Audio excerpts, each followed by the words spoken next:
ஜெபம் செய்வோம். எங்கள் அன்பின் பரலோக பிதாவே, கர்த்தராகிய இயேசு கிறிஸ்துவின் மூலம் உம்மண்டையிலே வருகிறோம். தந்தையாகிய தேவனே, இந்த நாளிலே ஆண்டவரே, எங்களுக்கு தந்தையாகிய பரிசுத்த ஆவியானவர் தாமே இந்த நாளுக்குரிய வார்த்தையின் சத்தியத்தின் ஆகாரத்தை எங்களுக்கு சத்திய பரிசுத்த ஆவியானவராகிய தகப்பன் எங்களுக்கு தந்தருளும்படியாய், எங்களை போதித்து வழிநடத்தும்படியாய் கர்த்தராகிய இயேசு கிறிஸ்துவின் நாமத்தினாலே பாதம் பணிந்து மன்றாடுகிறோம். ஆண்டவராகிய இயேசு கிறிஸ்துவின் நாமத்தினாலே பாதம் பணிந்து ஆவியானவரே உம்மை அழைக்கிறோம். தகப்பனே, வருவீராக, வருவீராக. இவ்வேளையை பொறுப்படுத்திக் கொள்வீராக. மண்ணோட்டை மறைத்து கொள்ளும் மாம்சம் இரத்தம் வேதத்தை நீர் கூடாததும் புறமானவைகளும் ஒன்றும் ஒரு காலமும் என்னிலே காணக்கூடாதபடி தகப்பனாகிய இயேசு கிறிஸ்துவின் நாமத்தின் அக்கினினாலும் இரத்தத்தின் அக்கினினாலும் என்னிலே வேரோடு சுட்டரிக்கப்பட்டு போவதாக. தகப்பனே, உம்முடைய நாமமும் உம்முடைய நாமத்தின் அக்கினியும் இரத்தத்தின் அக்கினியும் உம்முடைய வார்த்தையின் அக்கினியும் உம்முடைய அபிஷேகத்தின் அக்கினியும் ஆண்டவரே, என்னையும் உம்முடைய பிள்ளைகளை லைவில் இணைந்திருக்கிற பிள்ளைகளும் ஆராதனையிலே பங்கு பெற்றிருக்கிற யாவரையும் ஆட்கொள்வதாக. உம்முடைய அளவில்லாத பிரசனத்தினாலும் உம்முடைய கிருபா வரங்களினாலும் உம்முடைய சாரத்தினாலும் சத்துவத்தினாலும் உம்முடைய வெளிச்சத்தினாலும் அக்கினியினாலும் தகப்பனாகிய தேவனே, உம்முடைய அளவற்ற கல்வாரி அன்பினாலும் எங்களை நிரப்பி எங்களை ஆண்டு கொள்வீராக. எங்கள் ஒவ்வொருவரையும் நீரை ஆளுகை செய்வீராக. எங்கள் பிதா குமாரன் பரிசுத்த ஆவியானவருடைய நாமம் மட்டுமே இந்த ஆராதனை வேளையிலே முழுமையாய் பூரணமாய் மகிமைப்படுவதாக. இயேசு கிறிஸ்துவின் மூலம் செபிக்கிறோம் பிதாவே. ஆமீன், ஆமீன், ஆமீன்.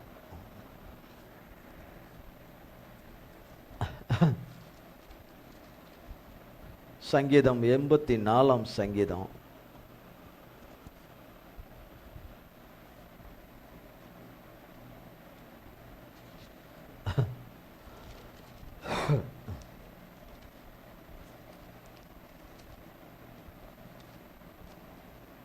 ஆறாம் வசனமும் 7ஆம் வசனமும். அழுகையின் பள்ளத்தாக்கை உருவ நடந்து அதை நீரூற்றாக்கி கொள்ளுகிறார்கள். மழையும் குளங்களை நிரப்பும். அவர்கள் பலத்தின் மேல் பலமடைந்து சியோனிலே தேவ சந்நிதியில் வந்து காணப்படுவார்கள்.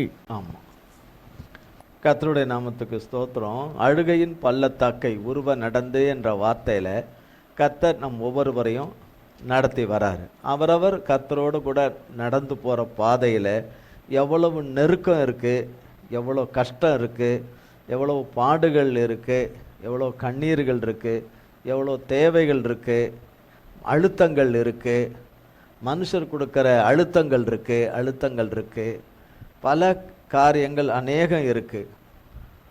அது மட்டும் இல்லை, அழுகை என்று வரும்போது நிறைய இருக்குது. பண விஷயம் மட்டுமல்ல, பணத்தில் படுற கஷ்டம், மனதில் படுற கஷ்டம், இருதயத்தில் படுற கஷ்டம், சரீரத்தில் படுற கஷ்டம், சிந்தையில் படுற கஷ்டம், வியாதி நிமித்தமாய் படுகிற கஷ்டம், மருத்துவத்துக்கு செலவு செய்து பலனில்லாமல் பணம் விரயமாவது, ஆனால் சுகம் கிடைக்கல, ஆரோக்கியம் கிடைக்கல என்கிற விதத்தில் வருகிற பலவிதமான அழுகைகள், பிள்ளைகளுடைய படிப்பை குறித்தன அழுகைகள், பிள்ளைகள் எதிர்பார்த்தபடி படிக்கிறதில்ல, அவங்க சரியாக பார்ட்டிசிபேட் பண்ணுறதில்ல, எதிர்பார்த்தது பிள்ளைகளிடத்தில் இல்லை, அதில் வருகிற அழுகைகள், பிள்ளைகளுடைய கேரக்டர்கள் சரியாக இல்லை, அவங்க வாழ்க்கை முறைகள் சரியாக இல்லை, பழக்க வழக்கங்கள் சரியாக இல்லை, பெற்றோருக்கு பிள்ளைகள் கீழ்ப்படுகிறது இல்லை, பிள்ளைகள் பிரச்சனைகளை கொண்டு வருகிறார்கள், சமுதாயத்திலிருந்து பிரச்சனைகளை கொண்டு வருகிறார்கள், சமாதானம் இல்லை, சந்தோஷம் இல்லை, ஆரோக்கியமும் இல்லை, பிள்ளைங்க வாழ்க்கை நல்லா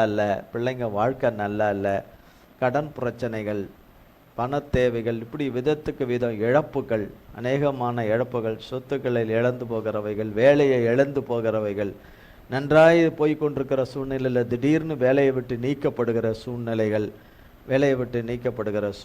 ஒரே நேரத்தில் எதிர்பாராத நேரத்தில் எப்படி இஎம்ஐ கட்டுவோம், எப்படி கடன்களை அடைப்போம், வாங்கினவைகளை எப்படிலாம் அடைப்போம், இதை நம்பி தானே நம்ம வீடெல்லாம் வாங்கணும் கொண்டோம், சிலதெல்லாம் நம்ம வாங்கணும், வசதிக்கு ஏற்றவைகளை எல்லாம் பெருக்கிக் கொள்றதுக்கு வாங்கணும் கொண்டோம் என்று சொல்லும் பொழுது நிராயுதபாணியாய் கைவிட்டது போல எதிர்காலமே இல்லை, சூன்யமாயிருச்சு, எல்லாமே சூன்யமாயிருச்சு என்ற விதத்தில் வருகிற அழுகைகள், வாலிப வயதில் பிள்ளைகள் மரித்து போகிற நிலைமைகள், பிள்ளைகள் அந்த குழந்தை இல்லாத நிலைமையில் மலடி என்கிற தன்மையில் அழுகிற அழுகைகள், குடும்பத்தில் உள்ள உறவுகளில் வருகிற பிரச்சனைகள், ஒத்து வராத தன்மைகள், கருத்து வேறுபாடுகள், இவைகளில் வருகிற அழுகைகள், நம்பிக்கை துரோகத்தில் வர்ற அழுகைகள், நம்பிக்கை துரோகத்தில் வருகிற அழுகைகள், குறைவின் மத்தியில் வருகிற அழுகைகள் சொல்லிட்டு.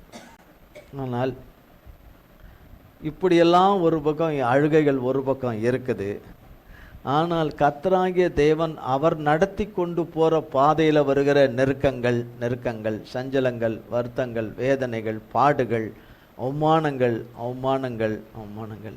இவைகளை எல்லாவற்றிலும் கர்த்தர் கூட இருந்து வருகிற அந்த அழுகை தான் கர்த்தருடைய பார்வையில் கர்த்தரிடத்தில் மன்னிப்பு கேட்டு இரக்கத்தையும் கிருபையும் தயவுக்கும் கெஞ்சி அழுகிற பிள்ளைகள் தான் கர்த்தரையே நம்பி கர்த்தரை நோக்கி கூப்பிட்டு கொண்டு, கர்த்தரிடத்திலிருந்து தான் எனக்கு எல்லாமே புறப்பட்டு வரும், சகல தேவைகளும் நான் எதிர்பார்க்கிற தேவைகள் நான் மனுஷரிடத்தில் சொல்லி பலமுறை சொல்லி 100 முறை சொன்னாலும் எனக்கு அதிலிருந்து பலன் வருவது கிடையாது.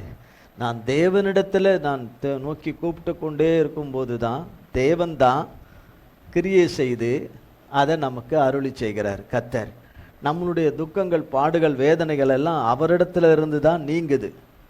பாடுகளும் துக்கங்களும் வேதனைகள் எல்லாம் சாத்தானிடத்திலிருந்து நமக்கு வருகிறது. சாத்தானுடைய வார்த்தையை கேட்டபடி நடக்கும்போது தான் நமக்கு வருது. கிறிஸ்துவின் நிமித்தம் கீழ்ப்படிந்து வருகிற நிமித்தமாகவும் பாடுகள் வருகிறது. வேதம் சொல்லுகிறது, வசனத்தின் நிமித்தம் உபத்திரமும் உண்டான போது, வசனத்தின் நிமித்தம் துன்பம் உண்டான போது, உபத்திரம் உண்டாகும் போது சத்ரு வருகிறான். உள்ளத்தில் இருக்கிற தேவ வார்த்தைகளை எடுத்துக்கொண்டு போய்விடுகிறான் சொல்லிட்டு இதெல்லாம் நம்ம பார்க்குறோம். சில இடத்துல வேறு விதமாக பொய்யா அழுகிற அழுகைகள் நிறைய இருக்குது. பொய்யா அழுகிற அழுகைகளை குறித்தும் வேதத்தில் இப்படி வகைக்கு வகை அழுகைகளை குறித்த காரியங்கள் நிறைய இருக்குது, விதத்துக்கு விதம் இருக்குது. யோவான் எழுதின சுவிசேஷம் 16ஆம் அதிகாரம்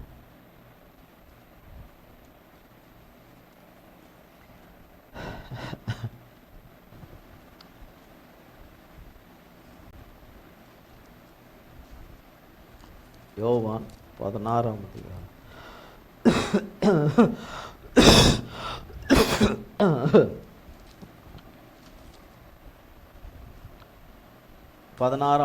20-24. மெய்யாகவே மெய்யாகவே நான் உங்களுக்கு சொல்லுகிறேன், நீங்கள் அழுது புலம்புவீர்கள், உலகமோ சந்தோஷப்படும். நீங்கள் துக்கப்படுவீர்கள், ஆனாலும் உங்கள் துக்கம் சந்தோஷமாக மாறும். ஸ்திரீயானவளுக்கு பிரசவ காலம் வந்திருக்கும் போது அவள் துக்கமடைகிறாள். பிள்ளை பெற்றவுடனே ஒரு மனுஷன் உலகத்தில் பிறந்தான் என்கிற சந்தோஷத்தினால் அப்புறம் உபத்திரவத்தை நினையாள். அதுபோல நீங்களும் இப்பொழுது துக்கமடைந்திருக்கிறீர்கள். நான் மறுபடியும் உங்களை காண்பேன், அப்பொழுது உங்கள் இருதயம் சந்தோஷப்படும். உங்கள் சந்தோஷத்தை ஒருவனும் உங்களிடத்திலிருந்து எடுத்து போட மாட்டான். அந்த நாளிலே நீங்கள் என்னிடத்தில் ஒன்றும் கேட்க மாட்டீர்கள். மெய்யாகவே மெய்யாகவே நான் உங்களுக்கு சொல்லுகிறேன், நீங்கள் என் நாமத்தினாலே பிதாவினிடத்தில் கேட்டுக்கொள்வது எதுவோ அதை அவர் உங்களுக்கு தருவார். இதுவரைக்கும் நீங்கள் என் நாமத்தினாலே ஒன்றும் கேட்கவில்லை. கேளுங்கள், அப்பொழுது உங்கள் சந்தோஷம் நிறைவாயிருக்கும்படி பெற்றுக்கொள்வீர்கள். இது இந்த பகுதியில் கொடுக்கப்பட்டிருக்கிறது. ஏசப்பா சிலுவையில் மறிக்க போகிறாரு. பாடுகளுக்கு தன்னை ஒப்பு கொடுக்க போகிறாரு, அவமானங்களுக்கு தன்னை ஒப்பு கொடுக்க போகிறாரு. எல்லா விதத்திலையும் வரப்போகிறது இந்த காரியம். கர்த்தர் தன்னை ஒப்பு கொடுக்க போகிறார் என்பதை சீஷர்களுக்கு அறிவிச்சுக்கிட்டே வரார். அவங்கள கொஞ்சம் மனதளவில் பக்குவப்படுத்தணும், அவங்கள தயார்படுத்துறதுக்காக கர்த்தர் சொல்லிக்கிட்டே வராரு. ஆனாலும் கூட அதனுடைய கருத்தையும் அதனுடைய இதையும் அவர்கள் அறியலை என்று வேதம் இதே பகுதியில் 17ஆம் வசனத்தில் சொல்லப்படுது. அறியலேன்னு. அப்போ கர்த்தர் அதுக்காகவே தான் வந்தார். அதுக்காக தான் சிலுவை மரணத்துக்காக தான் வந்தார். நம்மை மன்னிக்க, நமக்காக ரத்தம் சிந்த, தகுதியற்ற நமக்கு ரத்தம் சிந்தி நம்மை கழுவி பிதாவோடு ஒப்புரவாக்க தான் கர்த்தராகிய தேவன் வந்தார் இந்த உலகத்துக்கு. நாம் இழந்து போன பிசாசு பேச்சை கேட்டு எல்லாவற்றிலும் இழந்து போன எல்லாவற்றையும் மீட்டு விடுவித்து கொடுக்கவும் ரட்சிப்பை, மகத்தான ரட்சிப்பை நமக்கு அருளி செய்வோம். எந்த மனுஷனும் நல்லா சந்தோஷமாக எல்லாம் நல்லா பேசுவாங்க கொள்வாங்க. சில நெருக்கடிகள், சில நெருக்கங்கள், சில வகைகளெல்லாம் அழுத்தங்கள் வரும்போது அவங்களுடைய உண்மையான சுபாவங்கள் வெளியே வந்துடும். அவங்க பேச்சில், அவங்களுடைய இதில், நடக்கையில், அவங்க செயல்படுகிற விதத்தில் அவங்க எப்படி கர்த்தரோடு கூட சாரம் ஏறினவங்களா சாரம் ஏறாதவங்களா, கர்த்தருடைய வார்த்தையின்படி நடக்கிறவர்களா நடக்காதவங்களா என்றதை அவங்க பேசுகிறத நடந்து கொள்கிற விதத்தில் எல்லாமே தெரிஞ்சிடும். எல்லாமே அது அவ்வப்போது வெளியே வந்துக்கிட்டே இருக்கும். அது கர்த்தர் வெளிப்படுத்தி கொடுத்துக்கிட்டே இருப்பார், காமிச்சிக்கிட்டே இருப்பார். நம்பாதே, மனிதர்களை நம்பாதே, நம்பாதே. விசுவாசம் உள்ளவர்களைப் போல காணப்படுவார்கள், ஆனால் விசுவாசம் இருக்காது. நம்பிக்கை உள்ளவர்களை போல காணப்படுவார்கள், ஆனால் நம்பிக்கை உள்ளவர்களாக இருக்க மாட்டார்கள். நம்பிக்கை உள்ளவர்களாக இருக்க மாட்டார்கள். அந்த கண்ணீரெல்லாம் பார்க்கும்போது எல்லாமே ஜெனுவனாக இருக்கிற மாதிரி இருக்கும். ஆனால் பார்த்தா அது அந்தந்த தேவைக்கு அந்தந்த காரியத்துக்கு வருகிற கண்ணீராக இருக்கும். இங்கே இருக்கிற காரியத்தை கர்த்தர் சொல்கிறார், உங்களுக்கு நீங்கள் அழுது புலம்புவீர்கள் என்றார். சீஷர்களை பார்த்து தான் சொல்கிறார். நீங்கள் அழுது அங்கே இருக்கிற எல்லாரையும், மக்களை, பப்ளிக்கை, அவங்கள பார்த்து சொல்லலை, தன்னுடைய சீஷர்களை பார்த்து தான், தன்னை நம்பி வந்த சீஷர்களை தான் பார்த்து சொல்கிறார். தன்னையே நம்பி இருக்கிற சீஷர்களை தான் தங்கள் வாழ்க்கையை, தங்கள் வேலைகளை, தங்கள் தொழில்களை, தங்கள் வருமானங்களை எல்லாவற்றையும் விட்டு கர்த்தரை பின்பற்றின இந்த தேவ பிள்ளைகளாகிய இந்த 12 சீஷர்களுக்கு தான் கர்த்தர் இதை சொல்கிறார். நீங்கள் அழுது புலவீர்கள், உலகமோ சந்தோஷப்படும். 12 பேர் துக்கப்படுவீங்க. பிறகு கர்த்தரை சொந்த ரட்சகராக ஏற்றுக்கொண்டு அவரோடு கூட ஊழிய பாதையில் வந்த பிள்ளைங்க இருப்பாங்க, கொஞ்சம் பேர் இருப்பாங்க, இல்லாமலாம் இல்லை, இருப்பாங்க. ஆனால் இந்த இடத்துல பேசுகிறது சீஷர்கள் இடத்துல தான் பேசுகிறார். ஆனால் அவரை உண்மையாய் பின்பற்றின பிள்ளைங்க, அவருக்கு செய்த நன்மைகள், அவர் செய்த அற்புதங்கள், அவர் செய்த அதிசயங்கள், அவர் மன்னித்து வியாதியஸ்தர்களை குணமாக்கினது, பிசாசின் கிரியைகளிலிருந்து விடுதலையாக்கினது, இப்படி ஏராளமான நன்மைகளை பெற்றுக்கொண்டு அதில் கர்த்தரை மெய்யாய் பின்பற்றின பிள்ளைகள் இருப்பாங்க. கர்த்தர் சிலுவையில் தன்னை பலியாய் கொடுத்துட்டாரு என்ற பலியானார் என்ற செய்தி, பிறகு 3ஆம் நாள் உயிர்த்தெழுவார் அல்ல, அதெல்லாம் சத்தியம். ஆனால் இதெல்லாம் கேள்விப்படும் போது நீங்கள் அழுது புடும்புவீங்க. ஏன் இது இல்லாமல் இருந்திருக்க கூடாதா?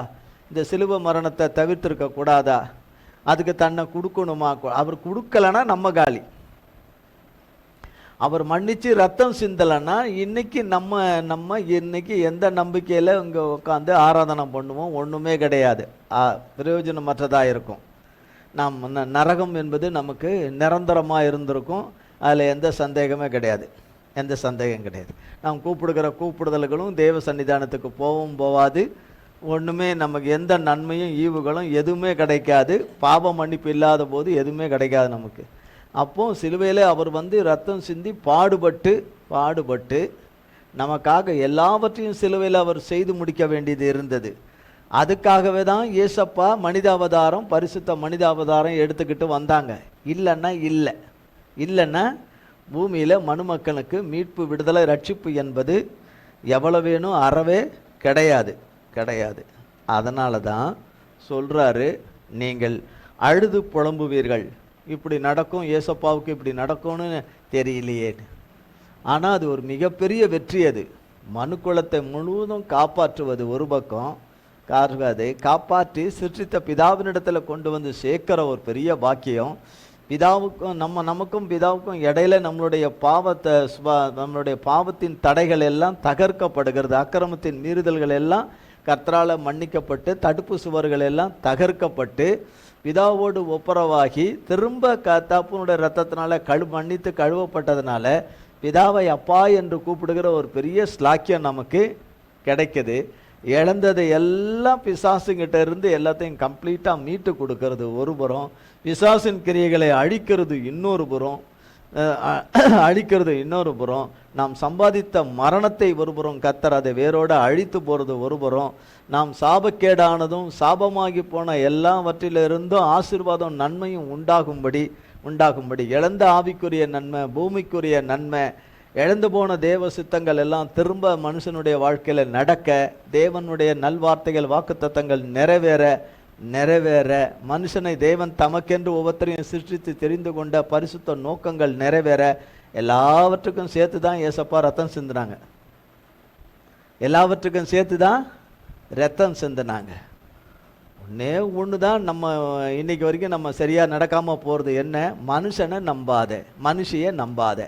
உன் அருகில் இருப்பவர்களும், உன்னை சேவிப்பவர்களும், உன் எதிரில் இருப்பவர்களும், உன் எதிரில் படுகிறவர்களும், உனக்கு உன்னோடு கூட அறிமுகமானவர்களும், எந்த விசுவாசியாக இருந்தாலும் நம்பாத, அவர்களை நம்பாத.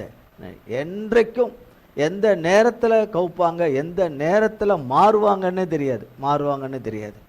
அதனால தான் மாறாத தேவன் சொன்னார், நான் உன்னோடு கூட இருக்கிறேன். யோபுடைய வாழ்க்கையில் தாங்க முடியாத கண்ணீர், அவரை போல ஒரு இழப்பு இந்த வேதத்தில் வேற யாருக்குமே இருந்ததில்லை. அவ்வளவு பெரிய செல்வ சீமா, உலக பிரசித்தி பெற்ற ஒரு பணக்காரர், ஐஸ்வர்யவான், கத்தரிடத்தில் இருக்கிறதுலையும் ஒரு பெரிய ஐஸ்வர்யவான். ஆனால் சோதனன் வந்தபோது, அந்த இழப்பின் மத்தியில் சோதனைன்னு வந்தபோது எல்லாருமே அவரை விட்டு விலகிட்டாங்க, கம்ப்ளீட்டாக விலகிட்டாங்க. ஒருத்தர் கூட விலகிட்டாங்க. கர்த்தர் மட்டும்தான் அவரோட இருந்தார். கர்த்தர் மட்டும்தான். இன்னைக்கும் மனுஷர் அப்படித்தான். ஒரு சின்ன இது நெருக்கடி, ஒரு சின்ன தேவை, ஒரு சின்ன ஒரு அழுத்தம், ஒரு சின்ன இதுன்னு வரும்போது தடன்னு எல்லாமே ஆடிடுவாங்க. எல்லாம் தடன்னு எல்லாமே ஆடி, எல்லாமே கட்டடமே எல்லாம் உழுந்து போகிற மாதிரி வந்து, அப்போவே அன்னைக்கே உலகமே அழிஞ்சு போகிற மாதிரி, அன்னைக்கே எல்லாமே முடிஞ்சு போகிற மாதிரி எல்லாமே அப்படி தான் நடந்துக்குவாங்க. ஆனால் பார்த்தா கர்த்தர் சொல்லியிருக்கிறார், உலகத்தில் உங்களுக்கு உபத்திரவங்கள் உண்டு, ஆனாலும் திடன் கொள்ளுங்கள், நான் உலகத்தை ஜெயித்தேன் என்று.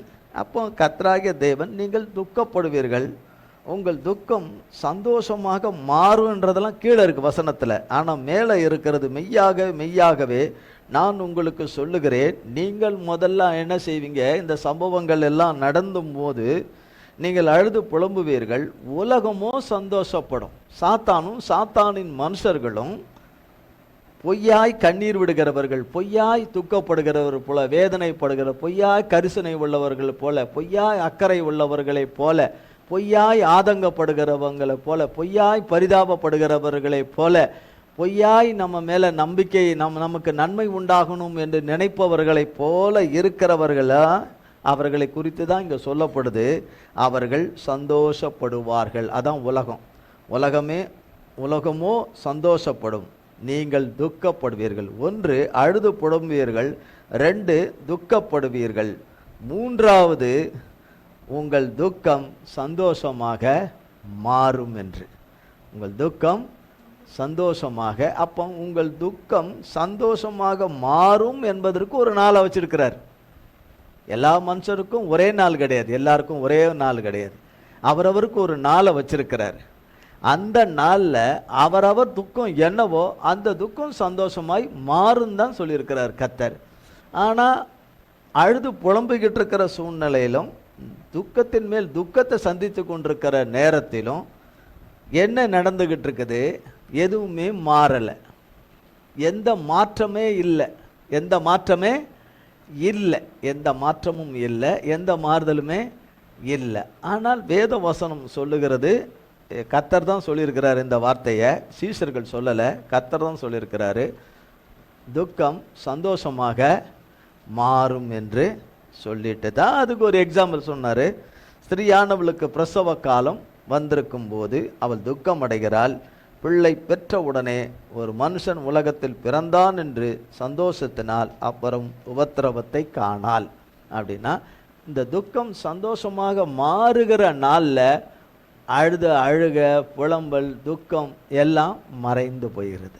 எல்லாமே மறைந்து ஒளிந்து போகிறது. நம்மளுடைய தேவைகள், காரியங்கள் எல்லாமே, சகலமும் எல்லாமே கர்த்தருடைய வார்த்தை நிறைவேறும் போது பட்ட பாடுகள், கஷ்டங்கள், வேதனைகளை எல்லாம் கர்த்தர் நீக்குகிற நாளிலே நமக்கு அவர் தருகிற ஒரு சந்தோஷம், அவர் தருகிற ஒரு மகிழ்ச்சி, சமாதானம் அவருடைய பிள்ளைகளுக்கு உண்டாகுது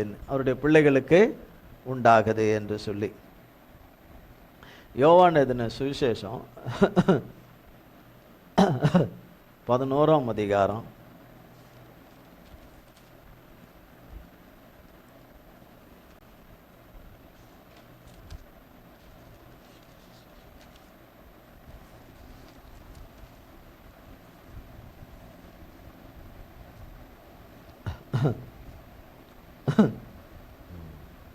ஒன்னிலிருந்து 6, 11ஆம் அதிகாரம் 1 to 6.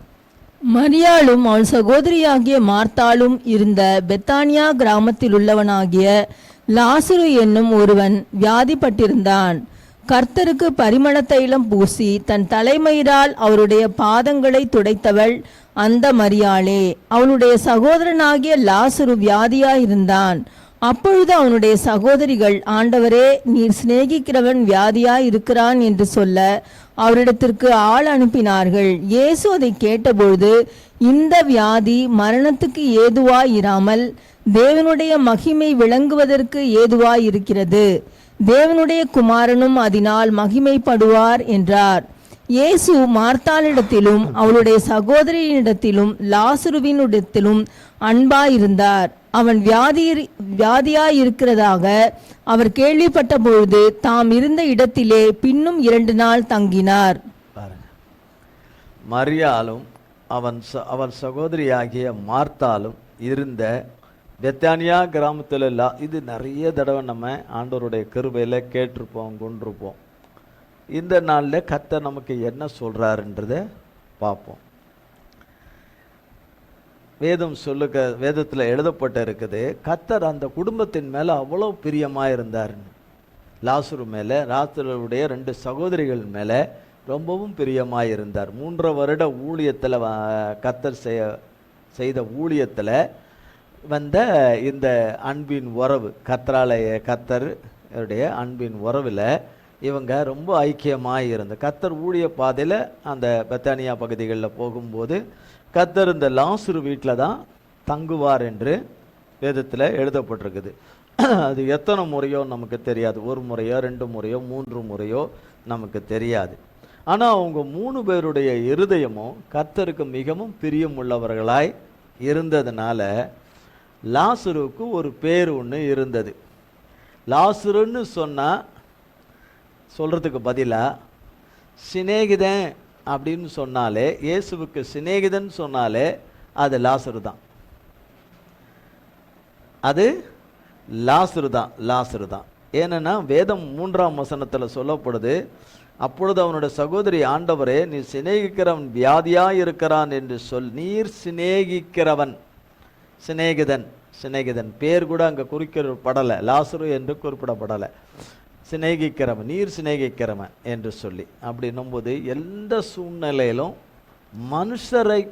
மனுஷரை அழுத்தாதபடி கர்த்தரை நோக்கி கூப்பிடுகிற ஒரு மனிதனாக லாசரு இருந்திருக்கிறார். லாசருனுடைய சகோதரிகள் இருந்திருக்கிறார்கள்.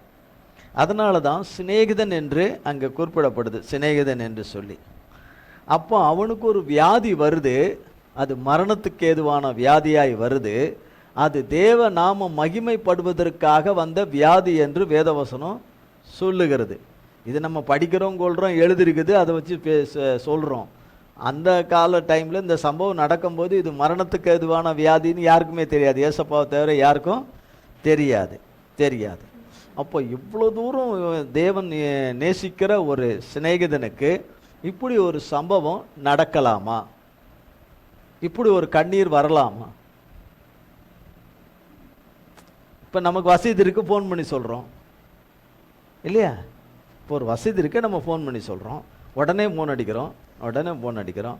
நம்மளால் முடிஞ்ச வரைக்கும் எவ்வளோ அழுத்தம் கொடுக்க முடியுமோ அழுத்தம் கொடுக்குறோம். எவ்வளோ தூரம் நம்ம கழுத்தை பிடிக்க முடியுமோ கழுத்தை பிடிக்கிறோம். எவ்வளோ தான் கழுத்தை நெரிச்சாலும் கொண்டாலும் யார் தான் செய்யணும்? எல்லாரும் யார் தான் நோக்கி கூப்பிடணும்? கர்த்தரை நோக்கி தான் கூப்பிடணும். இப்படிப்பட்ட சூழ்நிலையில் மனுஷனுடைய உண்மையான தன்மை தெரிஞ்சிடும். கர்த்தரோடு இருக்கிறோமா இல்லையா, என்ன இது, கர்த்தருக்கேற்ற விசுவாச வார்த்தைகளை பேசுகிறோமா, கொள்கிறோமா, நம்பிக்கைக்குரிய வார்த்தையை பேசுகிறோமா, கர்த்தரை தான் சார்ந்திருக்கிறோமா, பற்றி கொண்டு இருக்கிறோமா, இந்த சூழ்நிலையும் காரியங்களையும் பார்த்தா நியாயமாக இருக்கிற போல காணப்படுகிற அந்த சூழ்நிலையை வச்சு தான் சாத்தான் நம்மளை பறிச்சிருவான். கர்த்தர்கிட்ட இருந்து என்ன செய்திருவான்? பறிச்சிருவான். நம்மளை பறிச்சுட்டு இன்னும் அதிகமான துன்பத்துக்கும் வேதனைகளுக்கும் பாடுகளுக்கும் அவர்களையும் அவர்கள் சந்ததிகளையும் கொண்டு போயிடுவான். இந்த இடத்துல அந்த காலத்தில் ஃபோன் கிடையாது. இருந்துச்சா இல்லையான்னு எனக்கு தெரியல. ஒருவேளை பேஜர் இருந்திருக்குமான்னு தெரில. ஆனால் தகவல் சொல்லி அனுப்புகிறாங்க. தகவல் சொல்லி அனுப்புகிறாங்க, தகவல் சொல்லி அனுப்புகிறாங்க. இப்போ நம்மளை மாதிரி மனுஷருக்கு தகவல் சொன்னாதான், தகவல் நம்ம கிட்ட ஒருத்தர் சொன்னாதான் அவங்களுக்கு இந்த மாதிரி ஆயிருக்கு, இந்த மாதிரி இருக்குது, உயிருக்கு போராடிக்கிட்டு இருக்கிறாங்க அப்படின்னு சொல்லும்போது ரைட் தெரிய வரும். இல்லை ஒரு மருத்துவருக்கு, ஒரு சிகிச்சை கொடுக்குறவருக்கு தகவல் கொடுத்தா அப்போ அவருக்கு தெரிய வரும், தெரியலாம். ஆனால் பரலோக தகப்பனுக்கு இவங்க சொல்லி தான் லாசருவுக்கு இப்படி இருக்குதுன்னு அவசியம் இல்லை. லாசருக்கு இப்படி ஒன்று நடந்திருக்குது, அவங்க இன்னும் கொஞ்சம் சில மணி நேரத்தில் மரிச்சிருவான், கொஞ்சம் நேரத்தில் மரிச்சிருவான் என்பது ஏசப்பாவுக்கு தெரியுமா தெரியாதா? தெரியும். ஏன்னா வசனம் அப்படி தான் சொல்லப்படுது. தகவல் கொடுத்துட்ட பிறகு மேற்கொண்டு 2 நாள் வேணுன்னே தங்குறாருன்னா அவர் நல்லவராக இருப்பாரா? தெரிஞ்சிச்சு இவ்வளோ சீரியஸு, இவ்வளோ பிரச்சனை, அங்கேருந்து ஃபோன் வந்துட்டு இவ்வளோ சீரியஸு வந்துருச்சு, இவ்வளோ சீரியஸுன்னு வந்துருச்சு. ஆனால் தாமதப்படுத்துகிறாரு. என்ன செய்கிறாரு? தாமதப்படுத்துகிறாரு. அப்போ கர்த்தர் நல்லவரா கெட்டவரா? இப்போ நம்ம நல்லவர் தான் சொல்லுவோம், ஏன்னா இங்கே உட்காந்துருக்குறோம், அதனால் அப்படி சொல்லுவோம். இங்கே தேவ சன்னிதானத்தில் உட்காந்துருக்கிறதுனால நான் அந்த சில மணி நேரத்துக்கு அப்படி சொல்லுவோம். அவர் என்னன்னு சொல்லுவோம்? நல்லவர், அவர் நல்லவருன்னு சொல்லுவோம். இவங்க சொல்லி அனுப்புகிறாங்க.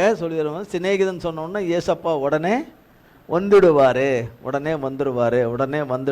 அப்போ லாசரு பிழைக்க மாட்டாங்கிறத ஒரு ரிப்போர்ட்டை இவங்க வைத்தியம் பார்த்த இடத்துல சொல்லியிருப்பாங்க. இனி லாசரு பிழைக்கிறதுக்கான இதுவே இல்லை, இது என்ன வியாதினே தெரியல, இதுக்கு என்ன மருந்து கொடுத்தாலும் இதுக்கு எதுவுமே ஒர்க் அவுட் ஆகலை, எதுவும் செய்யலைன்னும் போது அங்கே என்ன எப்படி இருந்திருக்கும் அந்த 2 சகோதரிகளுக்கும்? அவன் ஒருத்தர் தான் சகோதரன். அப்போ கதறி என்ன செய்வான்? அழுதுருப்பாங்க. தங்களால் இயன்றதெல்லாம் பார்த்துருப்பாங்க. உடனே தான் யார்கிட்ட போகணுன்னு முடிவு எடுக்கிறாங்க? ஏசப்பா கிட்ட. ஆனால் ஏசப்பா இப்போ எங்கே இருக்கிறாருன்னு தகவல் இல்லையா? எங்கே இருக்கிறாருன்னு தகவல் எடுக்கணும்னா அதுக்குரிய மனுஷர்களை பிடிக்கணும், ஏசப்பாவுக்குரிய ஆட்களை பிடிக்கணும். அதுக்கு ஆட்களை அனுப்பியிருப்பாங்க. கடைசியில் தகவல் எடுத்து இந்த இடத்துல ஏசப்பா இருக்கிறாரு, இந்த ஏரியாவை தள்ளி இன்னொரு பகுதியில் ஏசப்பா இருக்கிறாருங்கிற தகவல் கிடைச்சிருது. அவங்களுக்கு தகவல் கிடைக்கிது.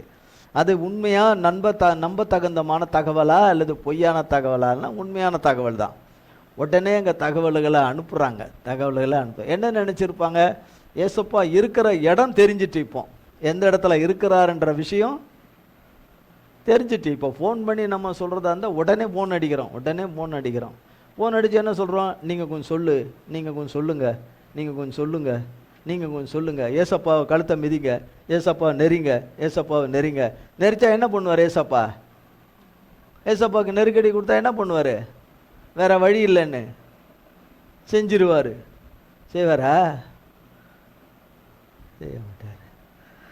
அவரை நம்பி இருக்கிறவங்க யாருன்னு அவருக்கு தெரியும்.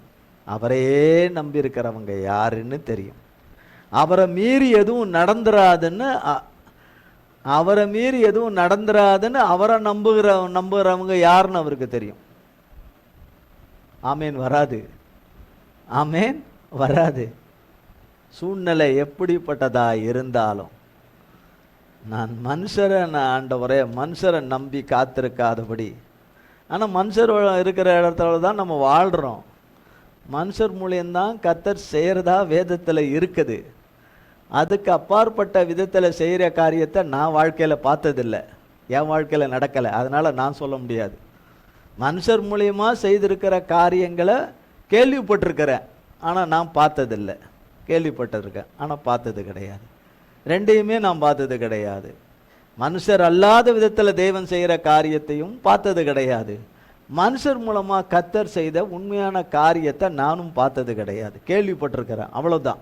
ஆனால் மனுஷர் மூலமாக கர்த்தர் பல காரியங்களை செய்கிறதாக வேதத்தில் சொல்லப்பட்டிருக்குது. அது சத்தியமான, ஏன்னா வேதம் சத்தியம், தேவன் சத்தியமானவர், வேத வார்த்தைகளும் சத்தியமானது. இவர்களும் என்ன நினச்சிருக்காங்க? உடனே தகவல் கொடுத்துட்டோம், உடனே எப்படி நடந்துடும், எல்லாம் இதாகிரும்னு இவங்களும் நார்மலாக எதிர்பார்க்கறது போல எதிர்பார்க்குறாங்க. ரெண்டாவது, ஏசப்பாவுக்கு ரொம்ப வேண்டியப்பட்டவங்க. இந்த உலகத்தில் இருந்து 50 வருஷமோ 60 வருஷமோ 70 வருஷமோ 80 வருஷமோ 90 வருஷமோ, அதுலேயும் அதிகாரத்தோடு இருக்கிற வருஷம் 10 வருஷமோ 15 வருஷமோ 20 வருஷமோ 25 வருஷமோ, இப்படி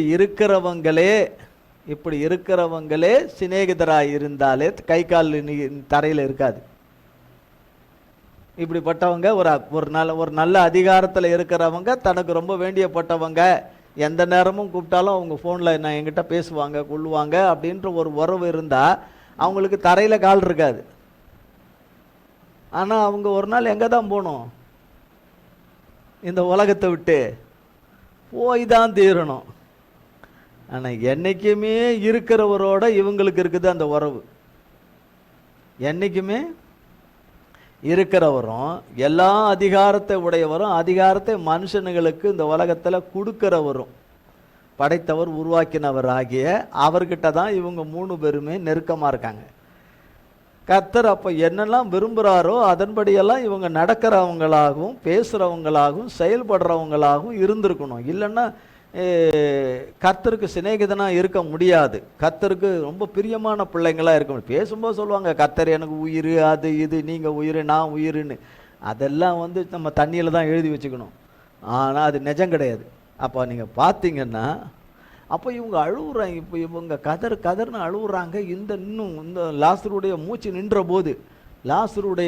நின்ற போது இதுக்குள்ளே எப்படியாவது ஏசப்பா வந்துட்டா போதும், ஏசப்பா வந்துட்டார்னா போதும், சுகமாக்கிடுவார் குணமாக்கிடுவார்னு. சரி, அப்போ சொல்லி அனுப்பி வச்ச ஆட்கள்கிட்ட கூட ஏசப்பா நடந்து வந்துருவார்னு எதிர்பார்த்தா அங்கே ஒன்றுமே அப்படி நடந்த மாதிரியே தெரியல. பாருங்க,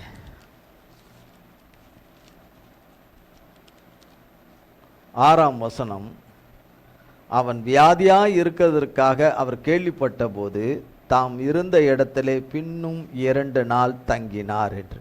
3ஆம் வசனத்தில் சொல்லப்பட்டிருக்கிறது, நீர் சிநேகிக்கிறவன் வியாதியாய் இருக்கிறான் என்று சொல்ல அவரிடத்திற்கு ஆள் அனுப்பினார்கள் என்று சொன்னால் 2க்கும் மேற்பட்டவர்கள், 2-3 பேர் போயிருக்காங்க. ஒருத்தர் இல்லை, 2-3 பேர் போயிருக்காங்க. அப்போ லாசருடைய பிரச்சனை என்ன, லாசருடைய பிரச்சனையின் சீரியஸ்னஸ் என்ன, எந்த நேரமும் லாசருடைய உயிர் பிரிஞ்சிரும் என்ற ஒரு சூழ்நிலை. இந்த உலகத்தை விட்டு கடந்து போயிடுவான், லாசர் கடந்து போயிடுவான் என்று. இதெல்லாம் கேட்டுட்டு எத்தனையோ பேருக்கு ஏசப்பா சொல்கிறார் வேதத்தில், நீ போகலாம் அப்படிங்கிறார். ஒரே வார்த்தை, நீ போகலாம், உன் விசுவாசம் உன்னை ரட்சித்ததுன்னு ஒரு சில இடத்துல சொல்கிறார். நீ போகலாம், நீ விரும்புகிறபடியே உனக்கு ஆக கடவுது, உன் விசுவாசம் பெரியது, உன் விசுவாசம் உன்னை ரட்சித்தது, நீ போன்னு கானானிய ஸ்திரீக்கு சொல்கிறார். கானானிய ஸ்திரீக்கு சொல்கிறார். 100க்கு ஒரு அதிபதி ஒருத்தன் வரான், வரான். 100க்கு அதிபதியில் 2 விதமான இருக்குது.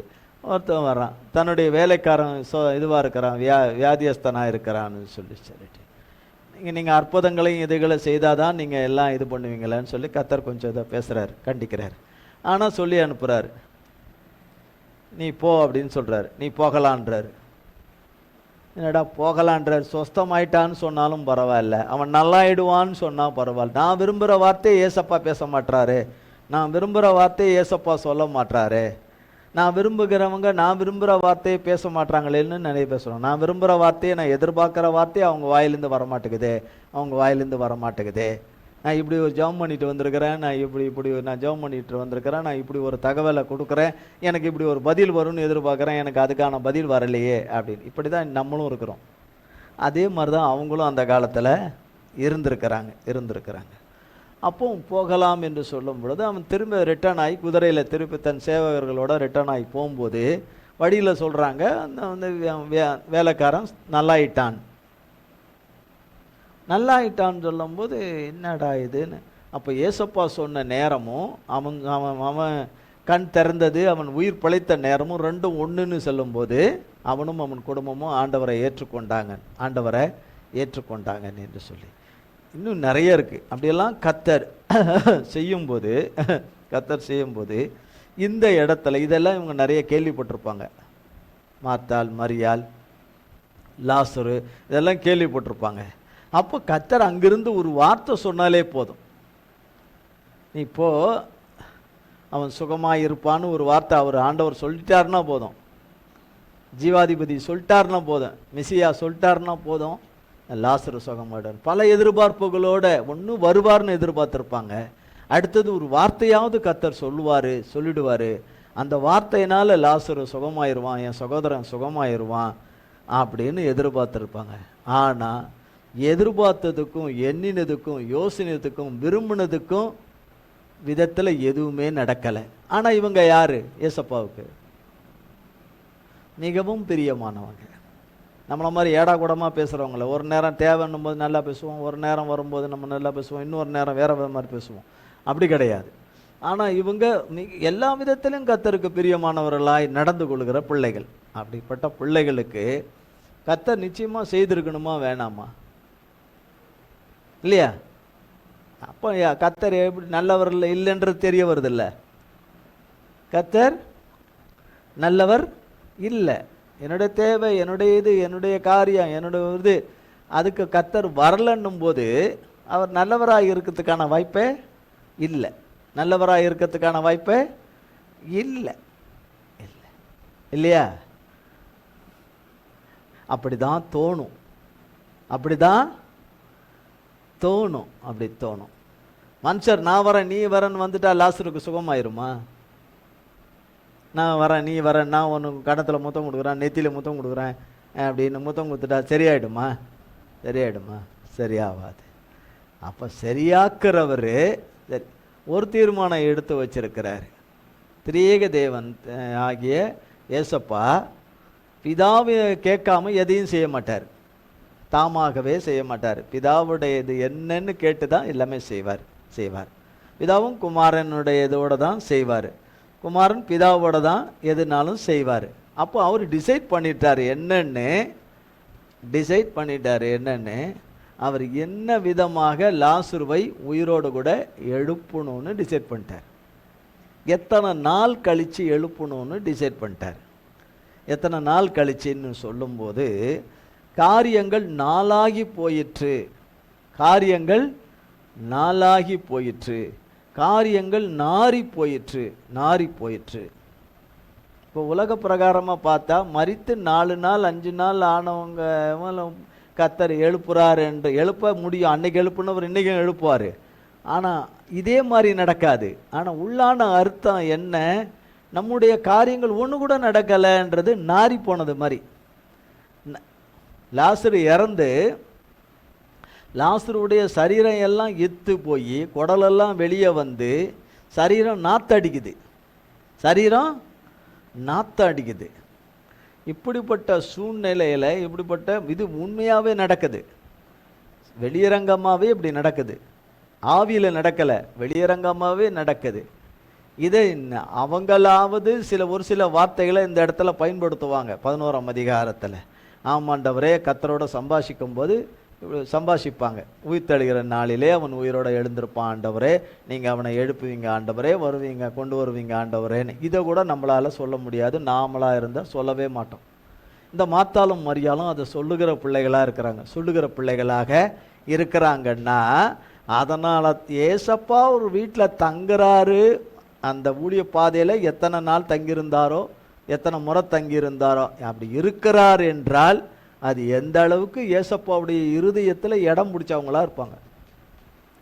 அவங்க வாழ்க்கை எப்படி வேணா இல்லைன்றதில்ல, அவங்க எந்த மாதிரி பங்களா வீடா என்ன வீடு அதெல்லாம் நமக்கு தெரியாது. அவங்க வருமானம் என்ன ஏது, அவங்க தொழில் என்ன அதெல்லாம் தெரியாது. ஆனால் ஏசப்பாவுக்கு ரொம்ப பிரியமானவங்க. நம்ம சொல்லிக்கலாம் ஏசப்பா என் வீட்டில் இருக்கிறார், ஏசப்பா என் பக்கத்து ரூமில் இருக்கிறார், இந்த ரூமில் இருக்கிறார், நடு ரூமில் இருக்கிறார், நம்ம சொல்லிக்கலாம். நம்ம உள்ளத்தில் இருக்கிறாரான்னு பார்க்கணும். அவர் நம்ம உள்ளத்தில் இருக்கிறாரா, நம்ம அவர் உள்ளத்தில் இருக்கிறோமா என்பதை தான் நம்ம பார்த்துக்கணும். அப்படி இருந்தால் நம்ம அதுக்கேற்றபடி இருக்கும் நம்மளுடைய அணுகுமுறைகள், நம்மளுடைய நடக்கைகள், நம்மளுடைய செயல்பாடுகள் எல்லாமே இருக்கும். அப்படி ஏசப்பா இருந்துட்டா, இவங்க ஏசப்பா இருந்துட்டா உலகமாக ஐஸ்வர்யவானா இருக்கணும்னு அவசியம் இல்லை. உலகத்திலே நம்பர் 1 ஐஸ்வர்யவானா இருக்கணும். ஏசப்பா இருக்கிறாருன்னா அப்போ கண்டிப்பாக உலகமாக ஐஸ்வர்யவானா இருக்கணுன்றதெல்லாம் கிடையாது. இவங்களை கர்த்தர் என்ன காரியத்துக்காக, என்ன காரியத்துக்காக தெரிந்து கொண்டாரோ அந்த வாழ்க்கையில் இவங்க வாழ்ந்துட்டு வர்றவங்க வாழ்க்கையில் ஏசப்பா ரொம்ப பிரியமானவர். ஏசப்பாவோட அவ்வளவு நெருங்கின தொடர்பு, படைத்த தேவனோடு கூட, சிருஷ்டித்த தேவனோடு கூட அவ்வளோ தொடர்பு பண்ணும்போது அப்போ எந்த அளவுக்கு தேவன் ரெஸ்பான்சிபிலிட்டி கொடுக்கணும் அப்படின்னு எதிர்பார்ப்பாங்க. அப்போ ஏசப்பா ஒன்றுமே சொல்லலை, கேட்டார், கொண்டாரு, எங்களை அனுப்பி விட்டுட்டாருன்னு வந்து பதில் சொல்லியிருப்பாங்க. வந்து லாசர் வீட்டில் வந்து பதில் சொல்லியிருப்பாங்க. இப்படி வந்து பதில் சொல்லியிருக்காங்க, ஏசப்பா எதுவும் சொல்லலை, நாளைக்கு காலைல வரேன், இன்னைக்கு நைட்டு வரேன், இத்தனை மணிக்கு வரேன் அப்படின்னு ஏசப்பா என்ன செய்யலை, சொல்லவே இல்லை. இருக்கும் குழப்பத்தின் மேலே குழப்பம் இருக்கும், அழுகையின் மேலே அழுகையில் இருந்திருப்பாங்க.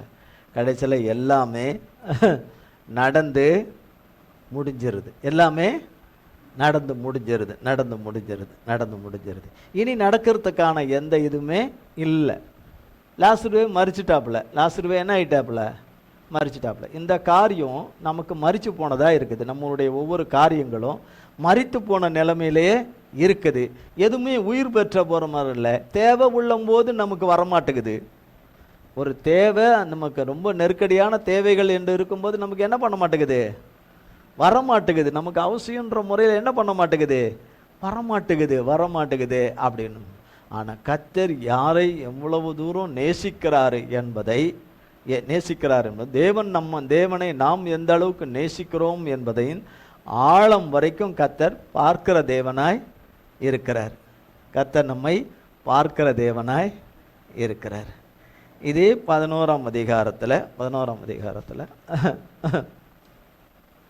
30ஆம் வசனத்திலிருந்து 35ஆம் வசனம்.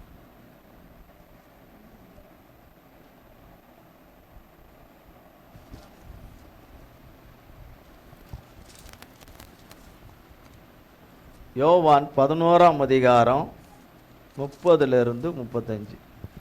இயேசு இன்னும் கிராமத்துக்குள் வராமல் மார்த்தாள் தம்மை சந்தித்த இடத்திலே இருந்தார். அப்பொழுது வீட்டிலே அவளுடனே கூட இருந்து அவளுக்கு ஆறுதல் சொல்லிக் கொண்டிருந்த யூதர்கள் மரியாள் சீக்கிரமாய் எழுந்து போகிறதை கண்டு அவள் கல்லறையிடத்துக்கு அழுகிறதற்கு போகிறாள் என்று சொல்லி அவளுக்கு பின்னே போனார்கள். இயேசு இருந்த இடத்தில் மரியாள் வந்து அவரை கண்டவுடனே அவர் பாதத்தில் விழுந்து, ஆண்டவரே, நீர் இங்கே இருந்தீரானால் என் சகோதரன் மரிக்க மாட்டான் என்றாள். அவள் பாருங்க 32ஆம் வசனத்துல சொல்றது யாரு, மரியாள் சொல்லுகிறார்கள். யார் சொல்றா, மரியாள் ஏசப்பாவை பார்த்து சொல்றாங்க. இயேசு இருந்த இடத்தில் மரியாள் வந்து அவரை கண்டவுடனே அவர் பாதத்திலே விழுந்து, அது சம்பவம் நடக்கும்போது எல்லாரும் அங்கே தான் இருக்கிறாங்க. சொந்தக்காரங்க, அவங்களுக்கு வேண்டியப்பட்டவங்க, இந்த துக்கம் விசாரிக்க வந்தவங்க. நடந்து சில நாட்கள் ஆகுது, 4வது நாள் ஆகுது. ஆனால் அவங்க அழுகையும் கண்ணீரும் துக்கமும் போகலை. அப்போ எல்லாம் பக்கத்தில் தான் இருக்கிறாங்க. ஒரு வார்த்தை சொல்கிறாங்க, ஆண்டவரே, நீர் இங்கே இருந்தீரானால் என் சகோதரன் மரித்திருக்க மாட்டான் என்று. அதே 11ஆம் அதிகாரம் 21ஆம் வசனம்.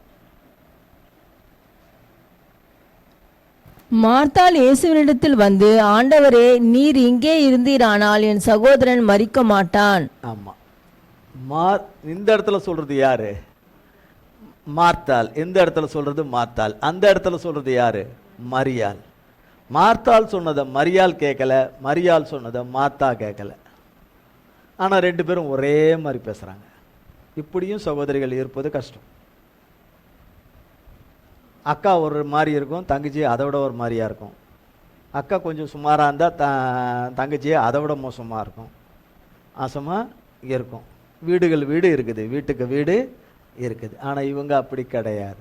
அதனால தான் வேதத்தில் இவங்களுக்குன்னு ஒரு இடத்த கர்த்தர் 11ஆம் அதிகாரத்தில் கொடுத்து வச்சிருக்காரு. 11ஆம் அதிகாரத்தில் எழுதப்பட்டிருக்குது, வேதத்தில் எழுதப்பட்டு உலகெங்கிலும் பிரசங்கிக்கப்படுகிறது. உலகெங்கிலும் ராகாப் என்னும் வேசி ஒரு காலத்தில் அவங்க வாழ்ந்த வாழ்க்கை. ராகாப், அது ஞாபகம் வருமானு தெரியல உங்களுக்கு யாருன்னு, ராகாப்ன்றவங்க. ஆனால் கர்த்தரை ஏற்றுக்கொண்ட பிறகு அவங்க வேசி இல்லை.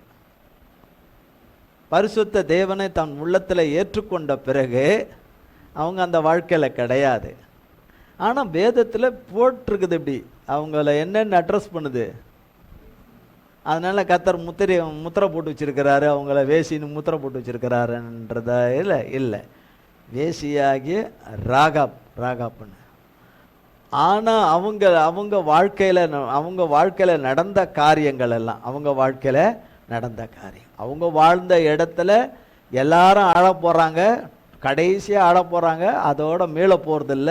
அவங்க இருக்கிற இடத்துக்கு அவ்வளோ பெரிய அழிவு வரப்போகுது. ஆனால் அவங்க அழுகையெல்லாம் சந்தோஷமாக மாறும்போது, அவங்க துக்கமெல்லாம் சந்தோஷமாக மாறப்போகுது. என்ன, அவங்கள மட்டும் கர்த்தர் காப்பாற்றிடுது.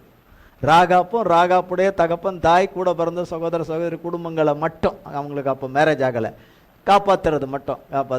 அவங்க வாழ்க்கை முதல்ல வேற, கர்த்தருக்கு பிரியமில்லாத வாழ்க்கையாக இருந்தது. கர்த்தர் வந்த பிறகு அவங்க வாழ்க்கை கர்த்தருக்கு பிரியமானதாக மாறி வேதத்தில் அவங்க பெயர் இடம் வரும்படியாக வந்துருச்சு. அவங்க வழி சந்ததியில் அந்த அம்மா சல்மோன்றவங்க தான் கல்யாணம் பண்ணி, அதுக்கப்புறம் அவங்களுக்கு பிறந்தது தான் போவாஸ். அந்த சந்ததி வழியில் தான் தாவீது, அந்த வழியில் தான் தாவீதின் வழி சந்ததியில் யூதராஜ சிங்கமாகிய ஏசப்பா. அப்போ இவ்வளோ பெரிய பிளான் எல்லாம் அது உள்ள வச்சிருந்துருக்கிறார் கர்த்தர், அதுக்குள்ளே வச்சிருந்திருக்கிறார் கர்த்தர். ரூத்துடைய வாழ்க்கையிலும் வச்சிருந்தார். இவங்க வாழ்க்கையும் முதல்ல கர்த்தருக்கு பிரியமில்லாத வாழ்க்கை தான். லாசரு இவங்க மார்த்தாள் மரியாளுடைய வாழ்க்கையும் கர்த்தருக்கு தன் வாழ்க்கையை கொடுத்துட்ட பிறகு அவங்க கர்த்தருக்கு பிரியமுள்ள பரிசுத்த பிள்ளைகளாக மாறிட்டாங்க, உகந்த பிள்ளைகளாக மாறிட்டாங்க. கர்த்தருக்கு தன்னை ஒப்பு கொடுத்து தன் வாழ்க்கையை ஒப்பு கொடுத்த பிள்ளைங்க, கர்த்தருடைய 3 வருஷ ஊழியத்தில் இருந்தவங்க நிறைய பேர் இருக்காங்க.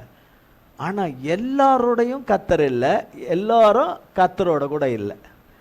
இவங்க மட்டும் அப்படி இருந்தாங்க. அப்படிப்பட்டவங்க வாழ்க்கையில் இப்படிப்பட்ட ஒரு இழப்பு வரலாமா? இப்படி தாங்க முடியாத ஒரு துக்கமும் வேதனையும் அழுகையும் வரலாமா? ஈடு செய்ய முடியாதது வரலாமா? தேவன் அனுமதிக்கலாமா? நல்லவரா? இந்த தேவை இருக்குது, இவ்வளோலாம் வரும், இவ்வளோ பிரச்சனைகள் வரும், இப்படி நெருக்கடி கொடுப்பாங்கன்னு ஏசப்பாக்க தெரியாதா? அதுக்கு முன்னாடியே நமக்கு கொடுத்து வச்சிட்டாருன்னா பிரச்சனையே இல்லைல்ல. எல்லாமே நமக்கு ரெடியாக கொடுத்து வச்சிட்டாருன்னா பிரச்சனையே இல்லைல்ல. அநேகருக்குள்ளே இருக்கிற அழுக்குகள், அதுக்குள்ளே இருக்கிற கர்த்தர் பார்க்குற பரிசுத்த கண்களில் பார்க்குற அந்த அழுக்குகளை எல்லாம் வெளியே எடுப்பதற்கு சிலவற்றை தேவன் அவர் வைத்திருக்கிற காலத்தில் அனுமதித்து அதை எடுத்துடுறாரு. வெறுமனே எதுவுமே பண்ணாமல் அப்படியே கை நீட்டி எடுக்கணும்னா எடுக்கலாம், அவர் எடுத்துடலாம். ஆனால் திருப்பி ஃபுல்லாயிரும், அதே இது ஃபுல்லாயிரும். ஆனால் அவர் புடமிட்டு எடுக்கும்போது திருப்பி வேண்டாதது, அவருக்கு பிரியமில்லாதது, துர்நாற்றம் உள்ளதான காரியங்கள், ஸ்வாபங்கள், பேச்சுக்கள், கிரியைகள் உள்ளே ஏறாதபடி அது முற்றிலுமாய் அகற்றப்பட்டு போயிடும். இந்த இடத்துல 2 பேருமே ஒரே மாதிரி சொல்கிறாங்க. 32ஆம் வசனத்தில் அதே மாதிரி சொல்கிறாங்க. இயேசு இருந்த இடத்தில் மரியாள் அவரை கண்டவுடனே அவர் பாதத்தில் விழுந்து, ஆண்டவரே, நீர் இங்கே இருந்தீரானால் என் சகோதரன் மரிக்க மாட்டான் என்றாள். அவள் அழுகிறதையும் அவளோட கூட வந்த யூதர்கள் அழுகிறதையும் இயேசு கண்டபோது ஆவியிலே கலங்கி துயரமடைந்து. அப்போ பக்கத்தில் அழுதவங்க எல்லாம் உண்மையாக அழுதுருக்காங்க.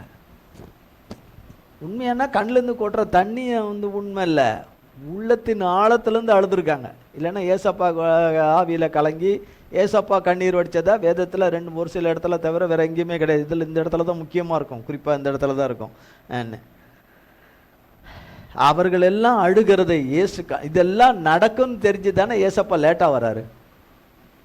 இதெல்லாம் நடக்கும், ஆனால் ஏசப்பா இதெல்லாம் தெரியாத மாதிரி அந்த இடத்துல இருக்காரு.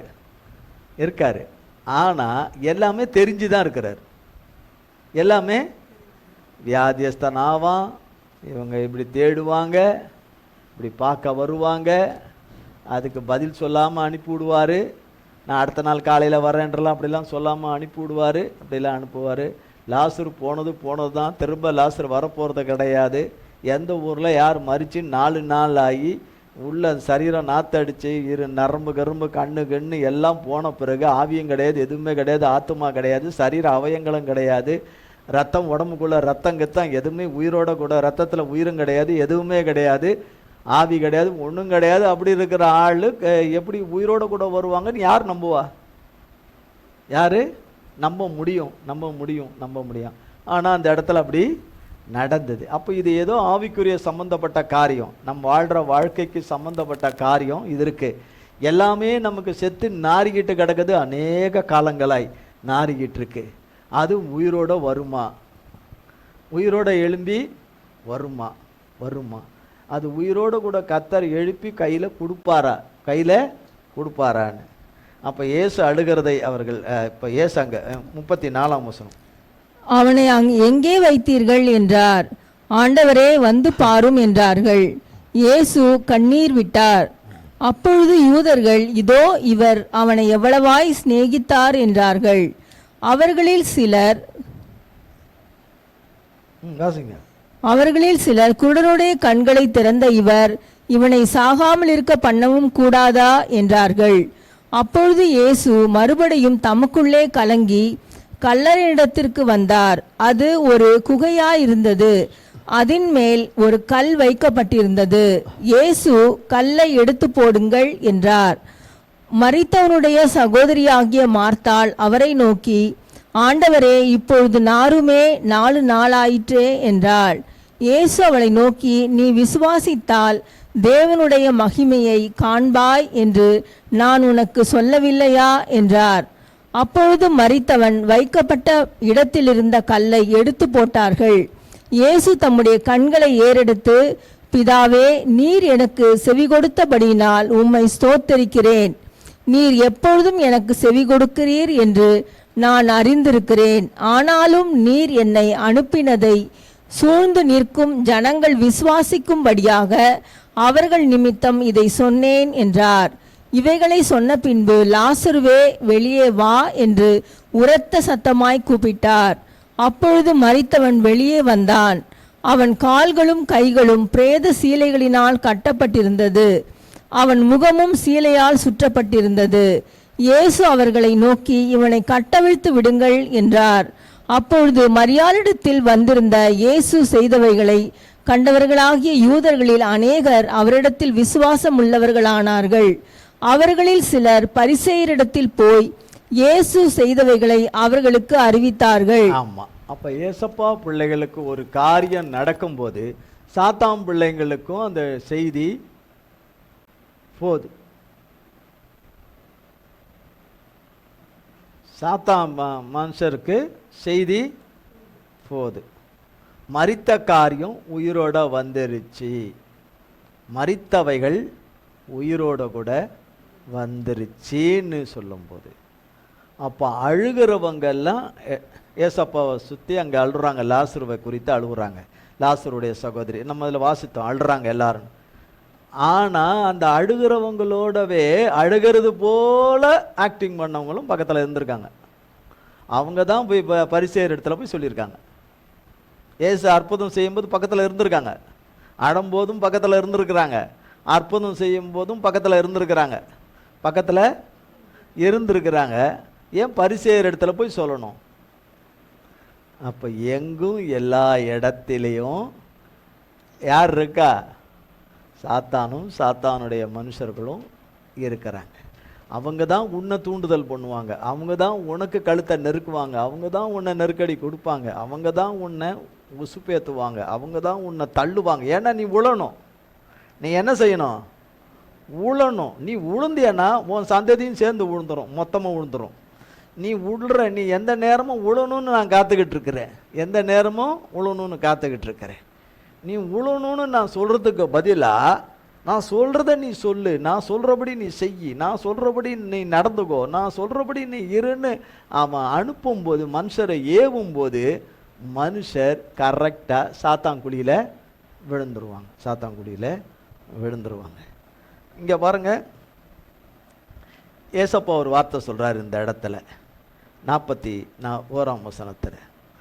அப்பொழுது மரித்தவன் வைக்கப்பட்ட இடத்திலிருந்து கல்லை எடுத்து போட்டார்கள். இயேசு தம்முடைய கண்களை ஏறெடுத்து, பிதாவே, நீர் எனக்கு செவி கொடுத்தபடியினால் உம்மை ஸ்தோத்தரிக்கிறேன், உம்மை ஸ்தோத்தரிக்கிறேன். ஒரே ஒரு வசனம் வாசித்துட்டு ஜெபம் பண்ணிடுவோம்.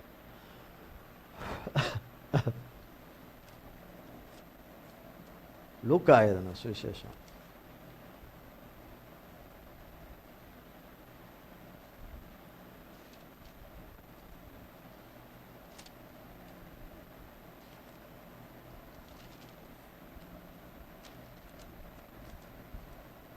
10ஆம் அதிகாரம் 21ஆம் வசனம். அந்த வேளையில் இயேசு ஆவியிலே களிகூர்ந்து, பிதாவே, வானத்துக்கும் பூமிக்கும் ஆண்டவரே, இவைகளை நீர் ஞானிகளுக்கும் கல்விமான்களுக்கும் மறைத்து பாலகருக்கு வெளிப்படுத்தினபடியால் உம்மை ஸ்தோத்தரிக்கிறேன். என்ன சொன்னாரு? உம்மை பிதாவே, உம்மை ஸ்தோத்தரிக்கிறேன், உம்மை ஸ்தோத்தரிக்கிறேன். அது கீழ் வசனம், ஆம் பிதாவே, இப்படி செய்வது உம்முடைய திருவுளத்துக்கு பிரியமாயிருந்தது. ஆம் பிதாவே, என்னது? ஆம் பிதாவே, இப்படி செய்வது உம்முடைய திருவுளத்துக்கு பிரியமாயிருக்கிறது. நாரி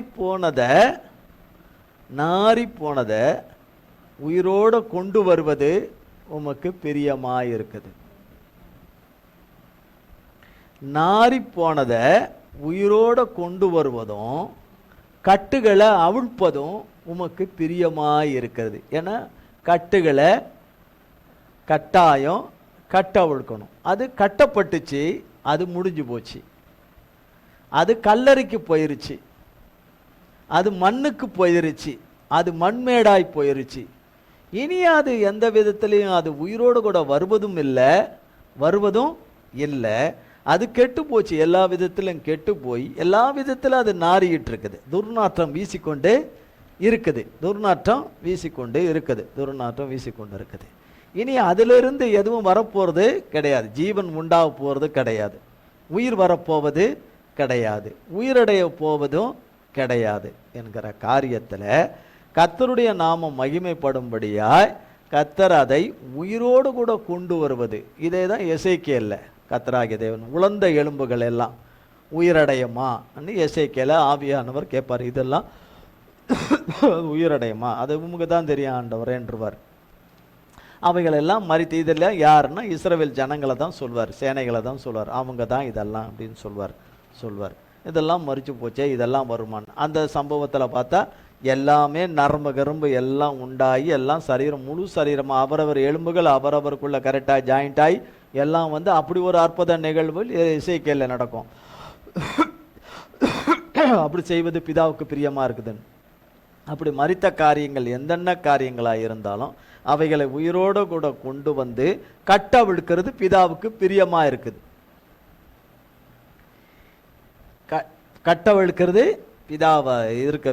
பிதாவுக்கு பிரியமாக இருக்குதுன்னு ஏசப்பா சொல்றார், பிரியமாக இருக்குன்னு.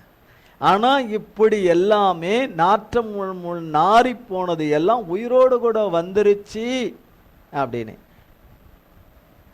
அப்போ தகவலை கொண்டு போய் சொல்றாங்க, இன்னொரு இடத்துல போய் சொல்றாங்க. அது யாரு? சாத்தான் இடத்துல போய் சொல்றாங்க. சாத்தான் இடத்துல சொல்றாங்க, நீர் நார பண்ணினீரே, நீர் நார் அடிச்சீரே, ஒரு நம்பிக்கையும் வராதபடி எல்லாத்தையும் சாகடிச்சு போட்டியே சாத்தானே, சாகடிச்சு போட்டியே, ஒன்றும் இல்லாமல் ஆக்கி போட்டியே, சமாதி ஆக்கிட்டியே, சமாதி கட்டிட்டியே, மண்மேடாக்கி போட்டிட்டியே, யாரும் கட்டவிழ்க்கப்படாதபடி கட்டியாச்சே, முடிஞ்சு போச்சே அப்படின்னு எல்லாம் சொன்னியே.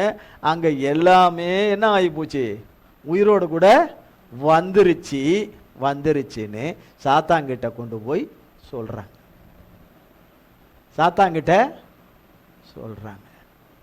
சாத்தான் அதை கேட்டுட்டு பதில் எதுவும் சொல்லலை. ஏன்? அங்க பரிசேயர்னு பார்க்குறோம், ஆனால் சாத்தான் பதில் சொல்லலை. சர்வ வல்லமுள்ள தேவன் தகப்பன் லாசர் குடும்பத்தார் அனுப்பிச்ச ஆளுங்க வந்து கேட்கும்போது தகப்பனும் பதில் சொல்லி அனுப்பல. இவங்களும் சொல்கிறாங்க. அதுக்கு என்ன தெரியும், தகப்பன் அவரை வந்து உயிரோட எழுப்ப போகிறேன்னு அங்கேயே சீஷர்கிட்டையும் சொல்கிறாரு, நம்ம போய் லாசருவை எழுப்பணும்னு, லாசருவை போய் எழுப்பணும்னு. அதுக்கு இடையில ஒரு வசனம் இருக்குது, இது தேவநாமம், இந்த மரணத்துக்கு ஏதுவான வியாதி தேவனுடைய நாமத்துக்கு மகிமையாக இருக்குதுன்னு ஒரு வார்த்தை சொல்லியிருப்பார். இந்த இடத்துல சாத்தான் ஒன்று கூட சொல்லியிருக்க மாட்டான். இந்த பரிசேயர்கள் வந்தேன்னா சாத்தான் கிட்ட வந்து சொல்லும். சாத்தானுக்கு என்ன தெரியும், லாசருவும் மார்த்தாலும் மரியாளையும் இயேசுவினிடத்திலிருந்து பிரிக்க முடியாதுன்னு. யாருக்கு தெரியும்? சாத்தானுக்கு தெரியும். மார்த்தாலையும் மரியாளையும் லாசருவையும் சாத்தானிடத்திலிருந்து தேவனிடத்திலிருந்து பிரிக்க முடியாதுன்னு தெரியும். ஆனால் நம்ம எப்படின்னு நம்ம கதை நமக்கு தான் தெரியும். பிரிக்க முடியாதுன்னு நல்லா தெரியும். அவனை உயிரோட எழுப்பி வந்துடுவாருன்னு தெரியும். எழுப்பி வந்துடுவாருன்னு தெரியும். அவன் கட்டை அவிழ்த்துருவாருன்னு தெரியும். அவனுடைய இது எல்லாமே உயிரடைஞ்சிரும்னு தெரியும். உயிர்ப்பிக்கப்பட்டுடும்னு தெரியும். அவங்க மரியாள் இவங்களுடைய மார்த்தாளுடைய துக்கம் சந்தோஷமாக மாறிடும்னு தெரியும். அதனால அவன் பதில் சொல்லலை. அப்படி நடக்காமல் இருக்கணும்னு எதிர்பார்த்துருப்பான். அங்கே இயேசு வந்துட்டாருன்னு தெரிஞ்சிட்ட பிறகு, இயேசு வந்துட்டாருன்னு களத்துக்குள்ளே வந்துட்டாருன்னு தெரிஞ்சிட்ட பிறகு, நான் இப்படி செய்ய போகிறேன் அப்படி செய்ய போகிறேன்னு அங்கே இருக்கிறவங்களுக்கு அவர் சொல்ல வேண்டிய அவசியம் இல்லை. அவர் சொல்லவும் மாட்டார். கல்லை எடுத்து போடுன்னு சொன்னார். கல்லை எடுத்து போடுன்னார். கல்லை எடுத்து போடுன்னு சொன்னார். கேள்விகளை சிலது கேட்குறாங்க, அது அறியாமல் அவங்க கேட்குறாங்க. நம்ம அதை விட ஒஸ்ட்டாக கேட்டிருப்போம், அவங்க அந்த மாதிரி கேட்கல. காரியம் என்னவாயிற்று, எல்லாமே கர்த்தருடைய நாமத்தினால. அப்போ வசனம் என்ன சொல்லுது, லூக்கா 10:21, இப்படி செய்வது பிதாவுக்கு பிரியமாய் இருக்குது. இப்படி செய்வது, இப்படி வந்து அழுகையின் பள்ளத்தாக்கை உருவ நடந்து அதை நீரூற்றாக்கி கொள்வது பிதாவுக்கு பிரியமாய் இருக்குது. ஆமேன், ஆமேன். கர்த்தர் இந்த வார்த்தையை நமக்கு ஆசீர்வதிப்பாராக. இந்த வார்த்தைகளை ஆசீர்வதிப்பாராக. அவரை நம்பியிருந்த மார்த்தாள் மரியாள் வாழ்க்கையில் உயிரடைந்தது போல, செத்ததெல்லாம் உயிரடைந்தது போல, கட்டப்பட்டதெல்லாம் கட்டவிழ்க்கப்பட்டது போல, தேவநாமம் அவர்கள் மூலமாய் மகிமைப்பட்டது போல, அவரை நம்பி இருக்கிறேன்னு சொல்லுகிற அவருடைய பிள்ளைகளுக்கும் அவ்வாறே நடந்து அவர் நாமம் மகிமைப்படும். கர்த்தர் இந்த வார்த்தையை ஆசீர்வதிக்கவே ஆசீர்வதிப்பாராக. ஜெபம் செய்வோம். எங்கள் அன்பின் பரலோக பிதாவே, கர்த்தராகிய இயேசு கிறிஸ்துவின் மூலம் உம்மண்டையிலே வருகிறோம். தந்தையாகிய தேவனே, இந்த நாளின் ஆராதனை உம்முடைய திருவிழ சித்தத்தின்படி, உம்முடைய பிரியத்தின்படி, உம்முடைய நடத்துதலின் திட்டமிடுதலின்படி நீரே இவைகளை எல்லாம் நடத்தி கொடுத்த தயவுக்காக கோடி கோடி ஸ்தோத்திரம். உம்முடைய பரிசுத்த திருநாமம் இந்த வேளையிலே மகிமைப்பட்டதற்காய், இந்த கால வேளையிலே மகிமைப்பட்டதற்காய் கோடி ஸ்தோத்திரம். ஆராதனையிலே பங்கு பெற்ற யாவரையும் ஆசீர்வதியும், லைவிலே பங்கு பெற்ற யாவரையும் ஆசீர்வதியும். ஆண்டவரே, உம்முடைய கல்வாரி இரத்தத்துக்குள்ளே எங்கள் அத்தனை பேரையும் ஒப்பு கொடுக்கிறோம். இயேசு கிறிஸ்துவின் மூலம் ஜெபிக்கிறோம் பிதாவே. ஆமேன், ஆமேன், ஆமேன். என் ஆத்துமாவே கர்த்தரை ஸ்தோத்திரி, என் முழு உள்ளமே பரிசுத்த நாமத்தை ஸ்தோத்திரி. என் ஆத்துமாவே கர்த்தரை ஸ்தோத்திரி, கர்த்தர் செய்த சகல உபகாரங்களை மறவாதே. ஆமேன், ஆமேன், ஆமேன். கர்த்தராகிய இயேசு கிறிஸ்துவின் கிருபையும் பிதாவாகிய தேவனுடைய அன்பும் பரிசுத்த ஆவியானவருடைய அந்யோன்ய ஐக்கியமும் பராமரிப்பும் பாதுகாவலும் நம் அனைவரோடு கூட சதா காலங்களுக்கும் நிலைத்திருப்பதாக. ஆமேன், ஆமேன், ஆமேன். இயேசுவின் ரத்தம் ஜெயம். இயேசுவின் பரிசுத்த நாமத்திற்கே ஸ்தோத்திரம். God bless.